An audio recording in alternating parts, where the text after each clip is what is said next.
नमस्कार मित्रांनो, तर सर्वांचं स्वागत आहे आपल्या ARP क्लासेस अधिसर या यूट्यूब चॅनलमध्ये। तर आज आपण पाहणार आहोत LIC स्कॉलरशिप फॉर्म ऑनलाईन कसा करायचा आहे आणि हा फॉर्म कोण कोण भरू शकतं ते पण आपण ह्या व्हिडिओमध्ये पाहणार आहोत आणि कोणाला किती पैसे भेटणार आहेत या स्कॉलरशिपमधून तर हे सुद्धा आपण पाहणार आहोत या व्हिडिओमध्ये। तर आहोत फॉर्म कसा ऑनलाईन अप्लाय करायचा पूर्ण डिटेल्स हा व्हिडिओ आहे। तर व्हिडिओ हा शेवटपर्यंत पहा। चॅनलवर नवीन असाल तर चॅनलला सबस्क्राइब करून घ्या। तर चला तर पाहूयात कोण कोण हा LIC स्कॉलरशिप फॉर्म भरू शकतं। तर 10वी झालेल्या मुलं सुद्धा या स्कॉलरशिपला अप्लाय करू शकतात आणि 12th झालेली मुलं सुद्धा या स्कॉलरशिपला अप्लाय करू शकतात। तर अप्लाय करण्यासाठी डिस्क्रिप्शन बॉक्समध्ये लिंक दिलेली आहे, तिथे जाऊन ती लिंक ओपन करायची आहे। ओपन केल्याच्या नंतर इथे apply here for scholarship scheme 2024 इथे क्लिक करायचं आहे। क्लिक केल्याच्या नंतर तुमच्या पुढे लगेच वेबसाईट ओपन होईल। तर वेबसाईट अशी ओपन होईल। तर त्यानंतर काय करायचं आहे, पहिले सिलेक्ट युअर स्टेट सिलेक्ट करून घ्यायचं आहे। माझं स्टेट हे महाराष्ट्र आहे, त्यामुळे मी महाराष्ट्र सिलेक्ट करीत आहे। त्यानंतर तुमचं डिस्ट्रिक्ट जिल्हा निवडून घ्यायचा आहे। त्यानंतर तुमचं नाव टाकायचं आहे, first name, surname, father name इथे टाकून घ्यायचं आहे।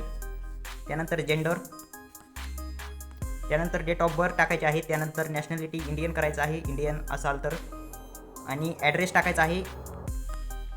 ॲड्रेस लाईन 2 हे कंपल्सरी नाही आहे, तुम्ही थोडा ॲड्रेस टाकला तरी चालेल। त्यानंतर सिटीचं नाव टाकायचं आहे। त्यानंतर पिनकोड टाकायचा आहे। त्यानंतर मोबाईल नंबर टाकून घ्यायचा आहे आणि ईमेल ID टाकायचा आहे। त्यानंतर कॅटेगरी चूज करायची आहे। कॅटेगरी तुम्ही काय असताल, OBC, जनरल, SC, ST, तर हे तुम्ही सिलेक्ट करून घ्यायचं आहे। त्यानंतर तुम्ही अप्लाईंग फॉर आफ्टर कम्प्लिटिंग, जर तुमची 10वी झालेली असेल किंवा 12वी झालेली असेल तर ही ते सिलेक्ट करायचं आहे, तुम्ही सिलेक्ट करायचं आहे। त्यानंतर आहे एज्युकेशनल पर्पज, त्यानंतर educational team purpose to pressure, तर इथे तुम्हाला सिलेक्ट करायचं आहे, राईट। तर त्यानंतर आहे कोर्स नेम, तर कोर्स नेम टाकून घ्यायचा आहे, तुम्ही जो कोर्स करत आहात तो। त्यानंतर कोर्स ड्युरेशन 1 वर्षाचा असेल, 2 वर्षाचा असेल, 3, 4 तर तुम्ही निवडायचं आहे। त्यानंतर आहे ॲन्युअल इन्कम ऑफ पॅरेंटची ॲन्युअल इन्कम चूज करायची आहे, तर किती इन्कम आहे ते यातून चूज करायचे आहे। त्यानंतर युनिव्हर्सिटी, म्हणजे तुम्ही 12वी किंवा 10वीचं बोर्ड हे कोणत्या युनिव्हर्सिटीमधून पास झालेला आहात ते तिथे टाकायचं आहे। त्यानंतर पासिंग इयर, तुम्ही कोणत्या वर्षी पास झालात ते टाकायचं आहे। त्यानंतर पर्सेंटेज ऑफ मार्क्स, 10वी किंवा 12वीचे मार्क्स टाकायचे आहेत। तुम्ही आता सध्या तुमची 10वी झालेली असेल तर तुम्ही 10वीचे मार्क टाकायचे आहेत। त्यानंतर अपलोड मार्कशीट, 10वीचं मार्कशीट इथे अपलोड करायचं आहे। त्यानंतर year of admission, upload proof of admission proof इथे अपलोड करायचं आहे। त्यानंतर any of your family member currently receiving applying for LIC GJF scholarship, तर कोणी घेत असेल तर येस करा किंवा नो करून टाका दोन्हीला पण।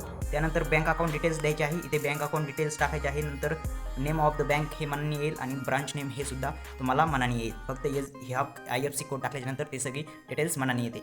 तर त्यानंतर इथे अकाउंट नंबर टाकून घ्यायचा आहे। अकाउंट नंबर टाकल्याच्यानंतर तुमच्या आधार कार्डाचे लास्ट 4 डिजिट इथे टाकून घ्यायचे आहेत। त्यानंतर डिक्लेरेशन इथे टिक करून घ्यायचं आहे सर्व बॉक्सला, नंतर सबमिट करायचं आहे। तर इथे पाहू शकता, इथे सबमिट करायचं आहे। सबमिट केल्याच्यानंतर तुमचा फॉर्म हा सबमिट होऊन जाईल। तुमच्या ईमेलला तो फॉर्म भरलेला असा भरायचा आहे हा LIC स्कॉलरशिपचा फॉर्म। तर चॅनलवर नवीन असाल तर चॅनलला सबस्क्राईब आणि व्हिडिओ लाईक करा। धन्यवाद।